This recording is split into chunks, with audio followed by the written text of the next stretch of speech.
je suis ravie de vous retrouver aujourd'hui pour votre guidance de la semaine du 15 au 21 novembre.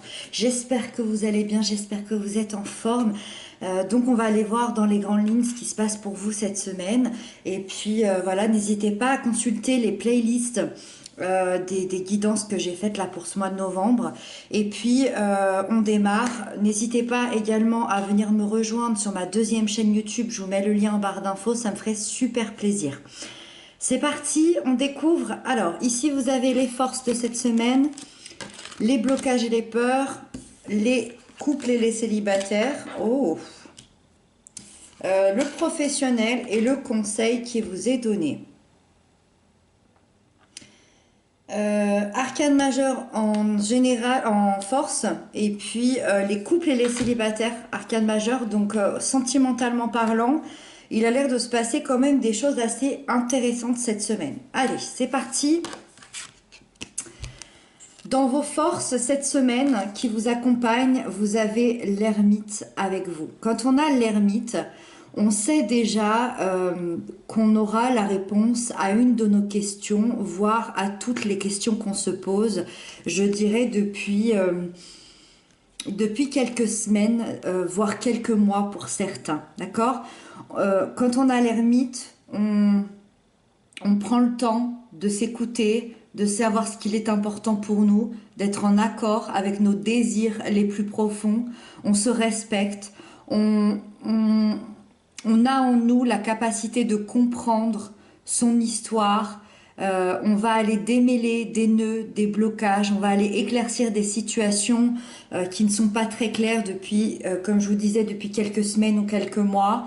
Et on va retrouver une sagesse à l'intérieur. D'accord ? L'ermite, c'est une lame de mouvement, mais de mouvement assez lent. C'est-à-dire qu'on a l'impression qu'il avance pas, alors que bien évidemment que oui, il avance, mais il avance lentement, il avance tranquillement mais sûrement. Donc oui, on est destiné à évoluer, on est destiné à avancer vers quelque chose de nouveau par la suite, donc ça sous-entend la semaine d'après.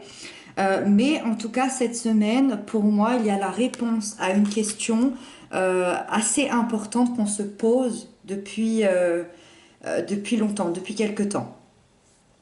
Avec ça, vous avez dans les peurs et les blocages, vous avez la reine d'air. Vous avez une énergie... alors, soit vous avez cette reine d'air, c'est vous, et vous avez une énergie de colère, une énergie d'incompréhension, de froideur en ce moment. Vous portez une espèce d'armure pour que personne ne puisse vous atteindre parce que vous êtes submergé par des émotions plutôt néfastes, négatives, des émotions pas géniales, et ça vous fausse une certaine perception de la réalité, et vos pensées ne sont pas tellement rationnelles. Oui, c'est possible. Alors, je comprendrais pas tellement pourquoi vous avez l'ermite, ou alors, effectivement, vous avez des pensées négatives pas tellement rationnelles, et l'ermite vient là, justement, vous apporter cette réponse. Pourquoi vous ressentez ça? Pourquoi vous pensez ça? Pourquoi vous avez ça à l'intérieur de vous? Et vous allez enfin connaître la réponse grâce à l'ermite. Oui, c'est possible. Après, l'ermite, c'est tellement une carte bienveillante, de sagesse, que ce serait assez étrange finalement de ressentir cette colère, cette incompréhension, cette froideur et d'avoir l'ermite. Mais voilà, tout est possible, c'est une guidance très générale. Mais en deuxième lieu, en deuxième cas, la reine, cette reine peut représenter quelqu'un d'autre, quelqu'un de votre entourage ou quelqu'un que vous allez rencontrer cette semaine. Et dans ce cas-là, attention, parce qu'on est dans une personne plutôt froide, hautaine, amère, quelqu'un même de méchant, sans aucune compassion, sans émotion, qui cette semaine va beaucoup vous rabaisser, qui va vous chercher peut-être même à vous isoler des autres. Donc attention à cette personne-là si c'est quelqu'un de votre entourage. Parce que cette semaine, cette personne risque de frapper assez fort. C'est peut-être aussi pour ça que vous avez l'ermite, peut-être pour trouver la réponse à comment vous allez combattre ça cette semaine, je ne sais pas. On va voir. On continue. Pour les couples, vous avez la tentation. Alors, Je dirais qu'il y a deux manières de le lire. Soit on est vraiment dans le positif de cette carte et dans ce cas-là, on est cette semaine dans une énergie où la relation, elle peut représenter quelque chose de très passionnel. D'accord? On est dans quelque chose même d'animal, de vital. C'est une énergie euh, euh, c'est une relation enflammée, extrêmement forte, avec une attraction énergétique, une attraction magnétique extrêmement puissante. Donc cette semaine, vous allez être complètement là-dedans, mélangé à l'autre. Voilà, au niveau énergétique, hein, je m'entends bien. Deuxièmement, c'est tout autre chose. On est dans la relation passionnelle, mais la relation passionnelle destructrice. C'est-à-dire que cette semaine, vous allez vous rendre compte de choses. Ça va peut-être être un peu plus puissant que ce que c'était, avec entre autres de la toxicité, de la manipulation, de la dépendance affective, peut-être aussi des mensonges, dans le désir de posséder l'autre. Il s'agira, je pense, cette semaine, vraiment d'analyser avec prudence dans quelle énergie êtes-vous. C'est possible aussi qu'on parle d'un partenaire ici qui est cette personne méchante, froide, manipulatrice. C'est possible. Euh, Est-ce que vous vous sentez libre d'être totalement vous-même dans cette relation? Est-ce qu'il y a un équilibre? Est-ce que vous êtes épanoui? Est-ce que vous ressentez un enfermement, une pression? Peu importe. Finalement, cette carte, elle peut être autant destructrice. Enfin, c'est une énergie qui peut être autant destructrice, euh, qui à la fois être dans une joie incroyablement puissante. Et cette semaine, moi j'ai l'impression que cette énergie, elle vient là comme un questionnement. D'accord? Euh, c'est à vous finalement de voir où est-ce que vous vous repérez le plus.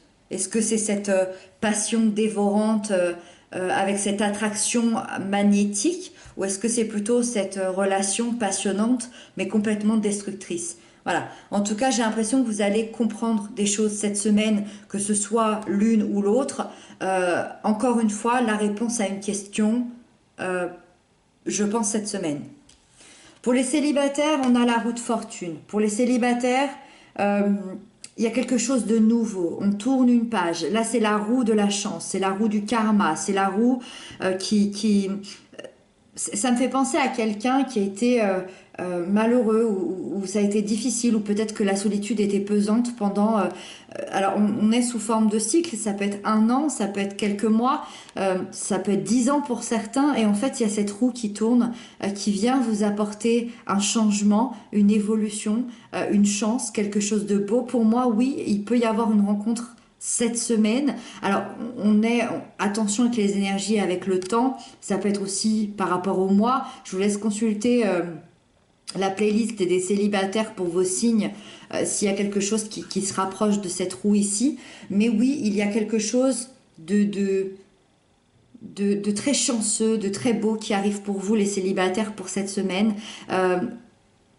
J'allais dire, vous allez peut-être briller cette semaine. Il y a quelque chose qui tourne. Il y a quelque chose qui tourne. Pour moi, oui, il peut y avoir une rencontre. Une très très jolie rencontre cette semaine. Ou alors, c'est aussi se sentir bien seul. Mais bon, en ayant la roue, la chance, le karma, pour moi, il y a un joli signe qui arrive. Voilà, si c'est pas une rencontre, c'est un joli signe pour le futur, pour l'avenir. Donc, observez bien. Le professionnel cette semaine, la 10 de terre, très très jolie cette semaine, on est super bien, professionnel, matériel financier, très bel accomplissement. Pour moi, il y a un objectif qui est atteint, qui va être atteint. Je dirais même qu'il y a un très grand succès, vous allez briller, réussir, vous allez vous mettre peut-être en sécurité ou dans une stabilité, dans un équilibre. Pour moi, il y a quelqu'un soit qui trouve un travail, soit qui a un poste à haute responsabilité, qui a un projet qui réussit, il y a peut-être une demande qui réussit. Voilà, en tout cas très très chouette pour cette semaine sur le plan professionnel, on se sent bien. Et le conseil de la semaine qui vous est donné, c'est le valet de terre. On vous invite à revenir à la réalité, d'être réaliste, de planifier certains projets tout en continuant de manifester vos rêves. Ça veut dire quoi? Ça veut dire que même si vous avez des réponses à vos questions, même si ici il se passe des choses, même si ici c'est l'accomplissement, c'est chouette, tout se passe bien, continuez à manifester. Continuez, continuez, continuez à prévoir, à planifier. Tout est possible si vous prenez la peine de planifier les choses étape par étape pour atteindre vos buts dans la vie. Soyez attentifs, soyez patients et restez concentrés. Vous transformerez probablement vos rêves en réalité si vous restez concentrés, si vous continuez à travailler dur, si vous gardez cette confiance en vous, tout se passera à merveille. Voilà. Pour moi, il y a vraiment, alors la réponse à une question fondamentale que vous vous posez depuis des mois. Alors j'aurais plus tendance à dire que ce soit pour les couples et les célibataires que c'est plutôt sentimental. Euh, oui, je pense. Soit la réponse à plusieurs questions, voilà, pour certains peut-être. Et dans ce cas-là, ça va être vraiment une semaine hyper intéressante. Vous me direz ça dans les commentaires, j'ai hâte d'avoir vos retours. Je vous embrasse bien fort, je vous dis à très bientôt et on se retrouve pour d'autres guidances. À bientôt.